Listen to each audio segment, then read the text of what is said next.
47. O recluso.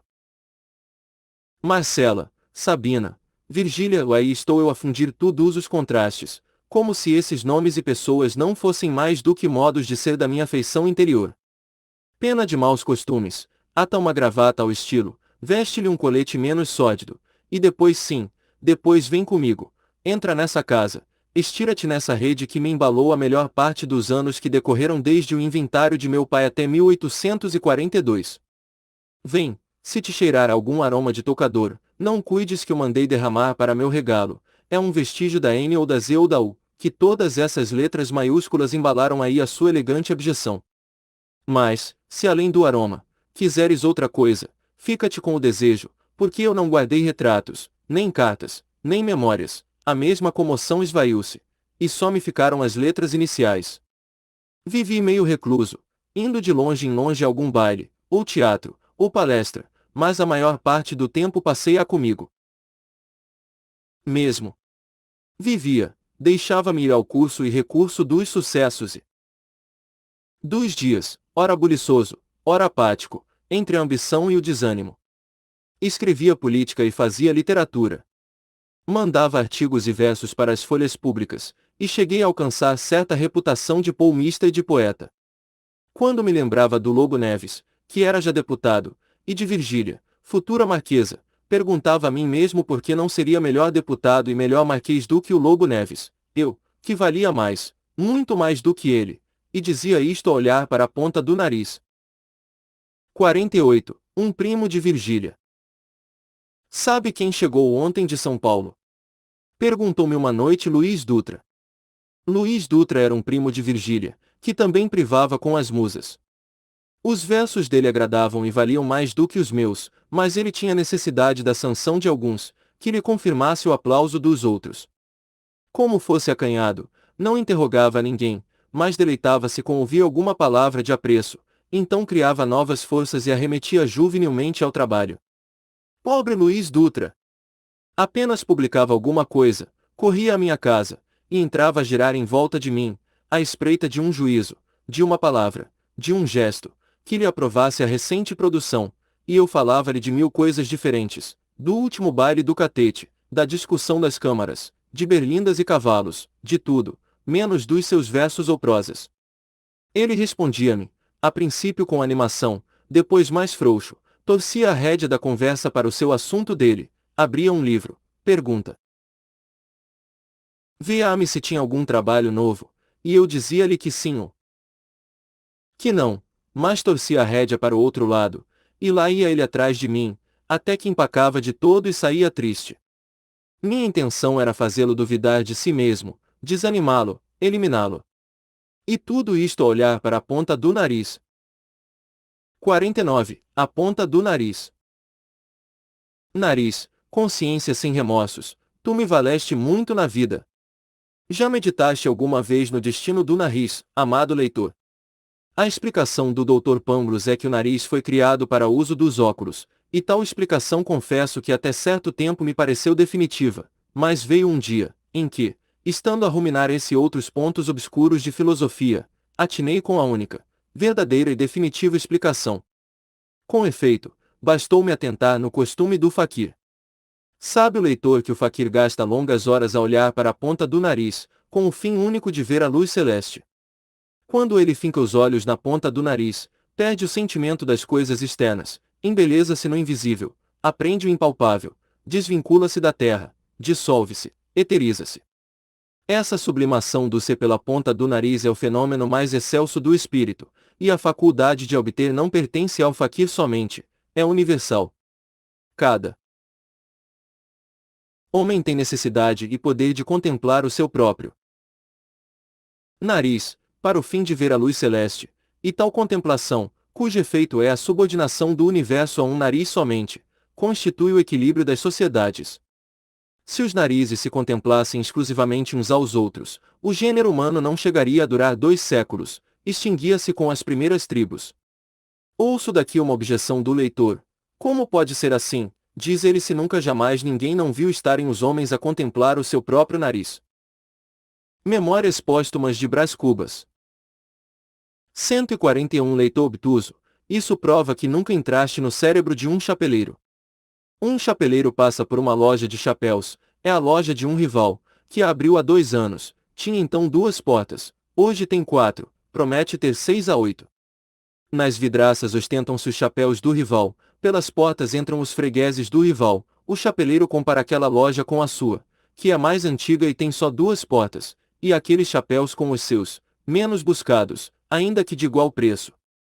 Mortifica-se naturalmente, mas vai andando, concentrado, com os olhos para baixo ou para frente, a indagar as causas da prosperidade do outro e do seu próprio atraso, quando ele chapeleiro é muito melhor chapeleiro do que o outro chapeleiro.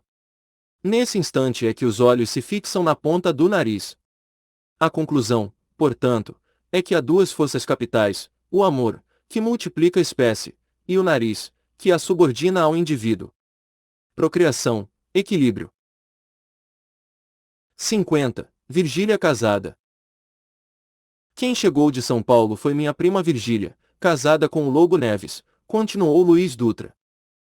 Ah! E só hoje é que eu soube uma coisa, seu Maganão, que foi. Que você quis casar com ela.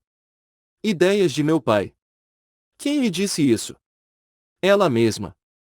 Falei-lhe muito em você, e ela então contou-me tudo. No dia seguinte, estando na rua do Ouvidor, à porta da tipografia do Plancher, vi assomar, à distância, uma mulher esplendida.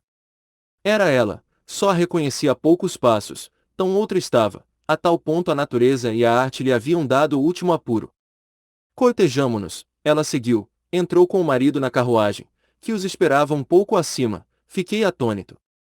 8 dias depois, encontrei-a num baile, creio que chegamos a trocar 2 ou 3 palavras. Mas noutro baile, dado daí a um mês, em casa de uma senhora, que ornara os salões do primeiro reinado, e não desornava então os do segundo, a aproximação foi maior e mais longa, porque conversamos e valsamos. A valsa é uma deliciosa coisa. Valsamos, não nego que, ao conchegar ao Memórias Póstumas de Brás Cubas. 143 Meu corpo, aquele corpo flexível e magnífico, tive uma singular sensação, uma sensação de homem roubado. Está muito calor, disse ela, logo que acabamos. Vamos ao terraço. Não, pode constipar-se. Vamos à outra sala.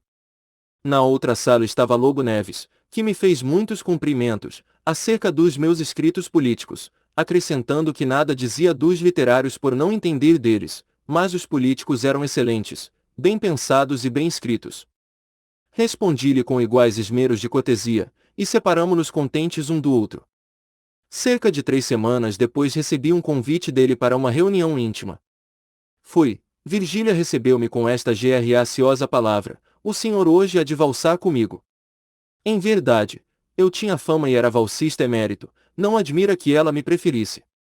Valsamos uma vez, e mais outra vez. Um livro perdeu Francesca, cá foi a valsa que nos perdeu. Creio que essa noite apertei-lhe a mão com muita força, e ela deixou-a ficar. Como esquecida, e eu a abraçá-la, e todos com os olhos em nós. E nos outros que também se abraçavam e giravam. Um delírio. 51. É minha. É minha.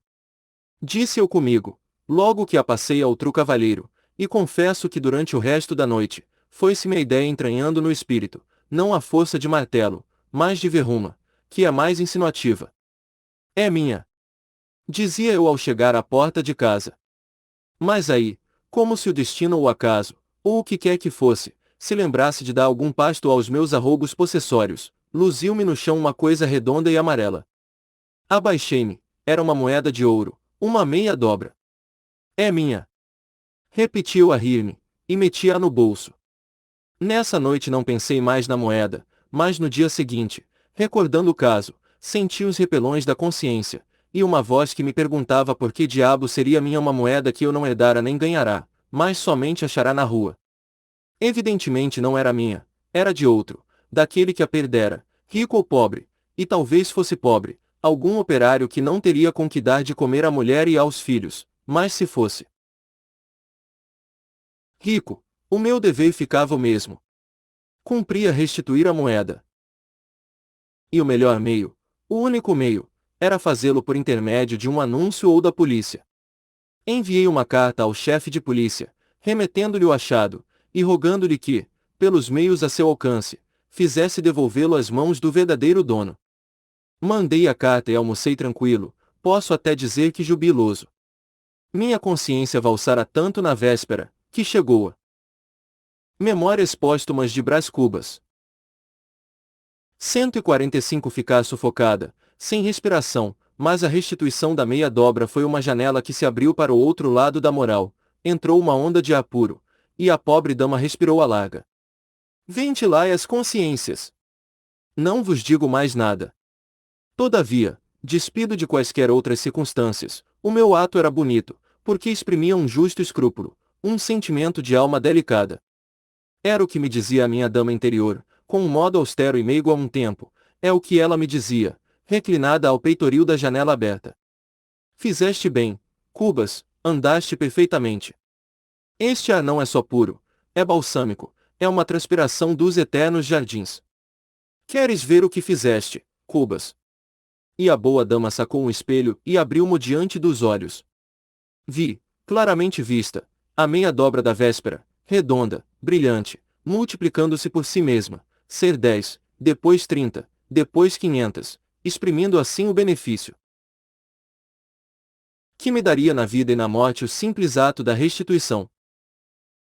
E eu espraiava todo o meu ser na contemplação daquele ato, revia-me nele, achava-me bom, talvez grande.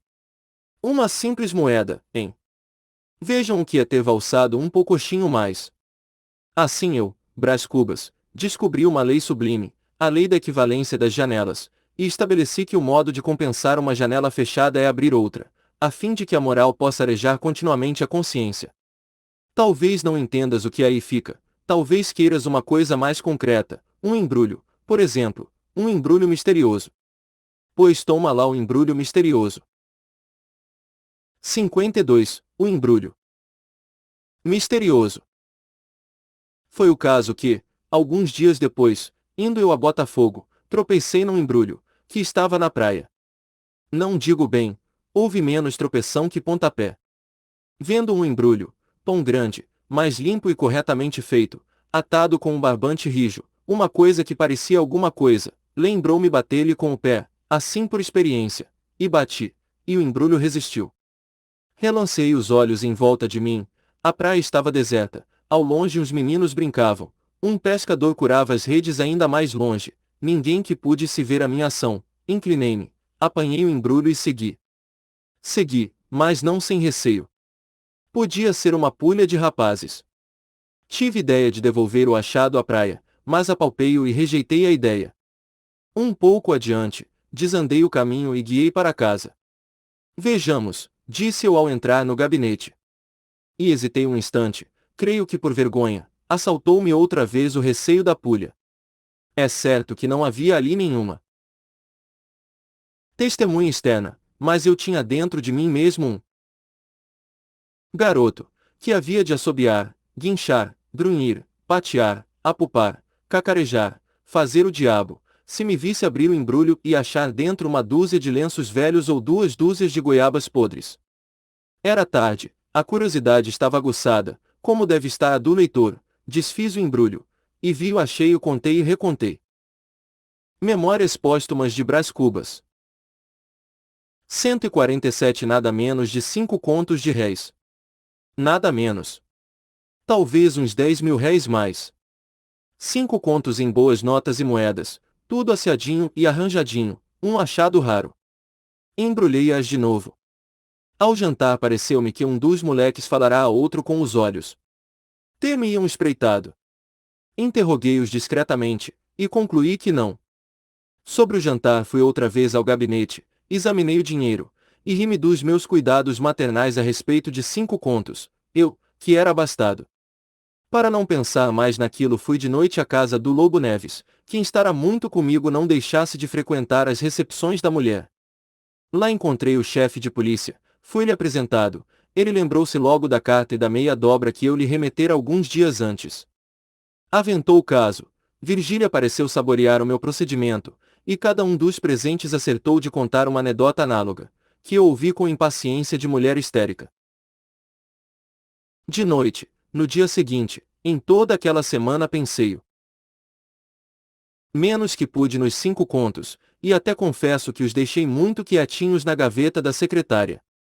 Gostava de falar de todas as coisas, menos de dinheiro, e principalmente de dinheiro achado. Todavia não era crime achar dinheiro, era uma felicidade, um bom acaso, era talvez um lance da providência. Não podia ser outra coisa. Não se perdem 5 contos, como se perde um lenço de tabaco. 5 contos levam-se com 30.000 sentidos, apalpam-se a miúdo, não se lhes tiram os olhos de cima, nem as mãos, nem o pensamento, e para se perderem assim tolamente, numa praia, é necessário que... Crime é que não podia ser o achado, nem crime, nem desonra, nem nada que embaciasse o caráter de um homem. Era um achado, um acerto feliz, como a sorte grande, como as apostas de cavalo, como os ganhos de um jogo honesto, e até direi que a minha felicidade era merecida, porque eu não me sentia mal, nem indigno dos benefícios da providência. Memórias póstumas de Brás Cubas. 148. Estes 5 contos, dizia eu comigo, 3 semanas depois, hei de empregá-los em alguma ação boa, talvez um dote a alguma menina pobre, ou outra coisa assim, hei de ver. Nesse mesmo dia levei-os ao Banco do Brasil.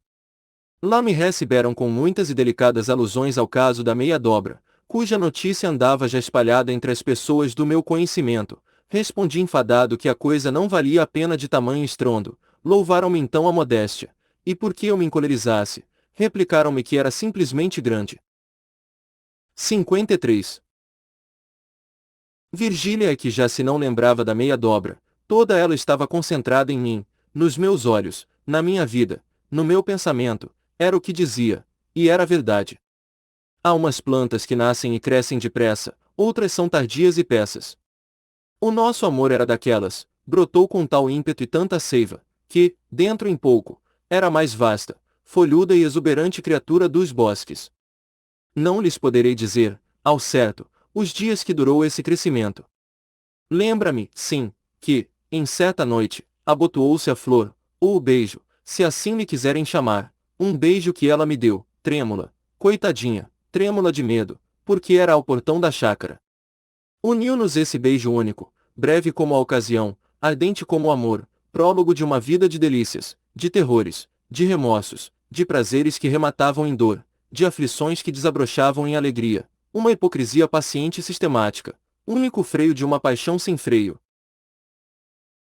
Vida de agitações, de cóleras, de desesperos e de ciúmes, que uma hora pagava a farta de sobra, mas outra hora vinha e engolia aquela, como tudo mais, para deixar à tona as agitações e o resto do resto, que é o fastio e a saciedade. Tal foi o livro daquele prólogo.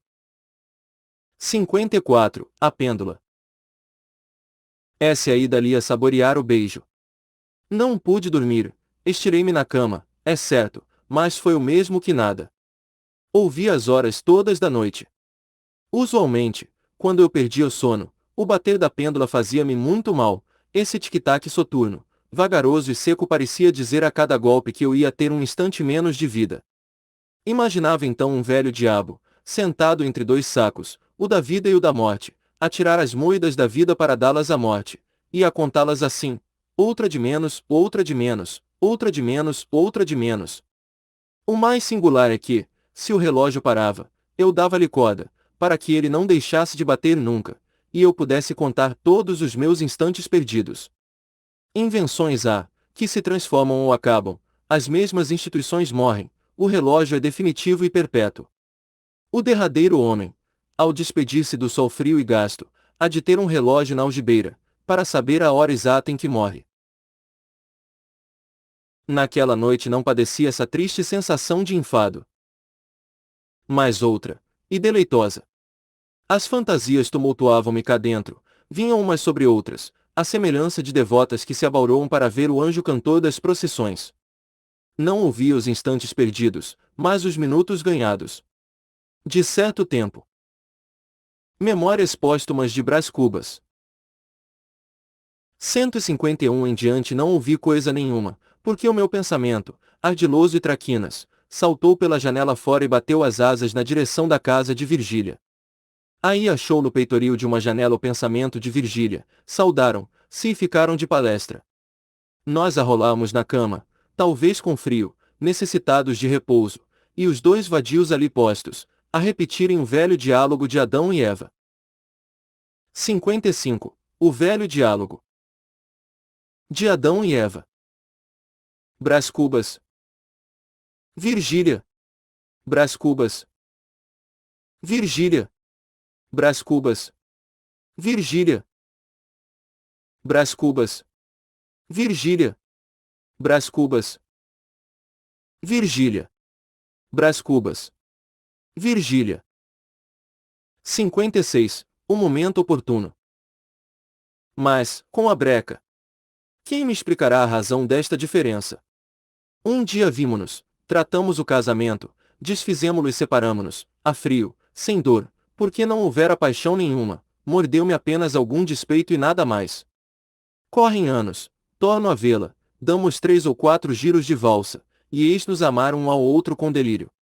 A beleza de Virgília chegará, é certo, a um alto grau de apuro, mas nós éramos substancialmente os mesmos, e eu, a minha parte, não me tornará mais bonito nem mais elegante. Quem me explicará a razão dessa diferença? A razão não podia ser outra senão o momento oportuno. Não era oportuno o primeiro momento, porque, se nenhum de nós estava verde para o amor, ambos o estávamos para o nosso amor. Distinção fundamental. Não há amor possível sem a oportunidade dos sujeitos. Esta explicação achei eu mesmo, 2 anos depois do beijo, um dia em que Virgília se me queixava de um pintalegrete que lá ia e tenazmente a galanteava. Que importuno! Dizia ela fazendo uma careta de raiva. Estremeci, fitei-a, vi que a indignação era sincera, então ocorreu-me que talvez eu tivesse provocado alguma vez aquela mesma careta, e compreendi logo toda a grandeza da minha evolução. Tinha vindo de importuno a oportuno. 57. Destino. É assim, senhor, amávamos. Agora, que todas as leis sociais não-lo impediam, agora é que nos amávamos deveras. Achávamo-nos jungidos um ao outro, como as duas almas que o poeta encontrou no purgatório, de Pari, come boi, tivano a Giogo, e digo mal, comparando-nos a bois, porque nós éramos outra espécie de animal menos dado, mais velhaco e lascivo. Eis-nos a caminhar sem saber até onde, nem por que estradas escusas, problema que me assustou, durante algumas semanas, mas cuja solução entreguei ao destino. Pobre destino! Onde andarás agora, grande procurador dos negócios humanos? Talvez estejas a criar pele nova, outra cara, outras maneiras, outro nome, e não é impossível que... Já me não lembra onde estava. Ah! Nas estradas escusas. Disse eu comigo que já agora seria o que Deus quisesse. Era a nossa sorte amar-nos, se assim não fora, como explicaríamos a valsa e o resto? Virgília pensava a mesma coisa. Um dia, depois de me confessar que tinha momentos de remorsos. Como eu lhe dissesse que, se tinha remorsos, é porque me não tinha amor, Virgília cingiu-me com os seus magníficos braços, murmurando, amo-te, é a vontade do céu. E esta palavra não vinha à toa, Virgília era um pouco religiosa. Não ouvia missa aos domingos, é verdade, e creio até que só ia às igrejas em dia de festa, e quando havia lugar vago em Memórias Póstumas de Brás Cubas. 155 Alguma tribuna. Mas rezava todas as noites, com fervor, ou, pelo menos, com sono. Tinha medo às trovoadas, nessas ocasiões, tapava os ouvidos, e resmoniava todas as orações do catecismo. Na alcova dela havia um oratóriozinho de jacarandá, obra de talha, de 3 palmos de altura, com 3 imagens dentro, mas não falava dele às amigas, ao contrário, taxava de beatas as que eram só religiosas. Algum tempo desconfiei que havia nela certo vexame de crer, e que a sua religião era uma espécie de camisa de flanela, preservativa e clandestina, mas evidentemente era engano meu. 58. Confidência. Lobo Neves, a princípio, metia-me grandes sustos. Pura ilusão. Como adorasse a mulher, não se vexava de mo dizer muitas vezes, achava que Virgília era a perfeição mesma, um conjunto de qualidades sólidas e finas, amorável, elegante, austera, um modelo. E a confiança não parava aí. De fresta que era, chegou à porta escancarada. Um dia confessou-me que trazia uma triste carcoma na existência, faltava-lhe a glória pública. Animei-o, disse-lhe muitas coisas bonitas, que ele ouviu com aquela unção religiosa de um desejo que não quer acabar de morrer. Então compreendi que a ambição dele andava cansada de bater as asas, sem poder abrir o voo. Dias depois disse-me todos os seus tédios e desfalecimentos, as amarguras engolidas, as raivas sopitadas, contou-me que a vida política era um tecido de invejas, despeitos, intrigas, perfídias, interesses, vaidades. Evidentemente havia aí uma crise de melancolia, tratei de combatê-la. Sei o que lhe digo, replicou-me com tristeza. Não pode imaginar o que tenho passado. Entrei na política por gosto, por família, por ambição, e um pouco por vaidade. Já vê que reuni em mim só todos os motivos que levam um homem à vida pública, faltou-me só o interesse de outra natureza. Vira o teatro pelo lado da plateia, e palavra, que era bonito. Soberbo cenário, vida, movimento e graça na representação. Escriturei-me, deram-me um papel que... Mas para que o estou a fatigar com... Memórias póstumas de Brás Cubas. 157 Isto. Deixe-me ficar com as minhas amofinações. Creia que tenho passado horas e dias. Não há constância de sentimentos, não há gratidão, não há nada, nada, nada. Calou-se, profundamente abatido, com os olhos no ar, parecendo não ouvir coisa nenhuma, a não ser o eco de seus próprios pensamentos. Após alguns instantes, ergueu-se e estendeu-me a mão. O senhor há de rir-se de mim, disse ele, mas desculpe aquele desabafo, tinha um negócio, que me mordia o espírito. E ria, de um jeito sombrio e triste. Depois pediu-me que não referisse a ninguém o que se passará entre nós, ponderei-lhe que a rigor não se passará nada. Entraram 2 deputados e um chefe político da paróquia. Lobo Neves recebeu-os com alegria, a princípio um tanto postiça, mas logo depois natural. No fim de meia hora, ninguém diria que ele não era o mais afortunado dos homens, conversava, chasqueava, e riam todos.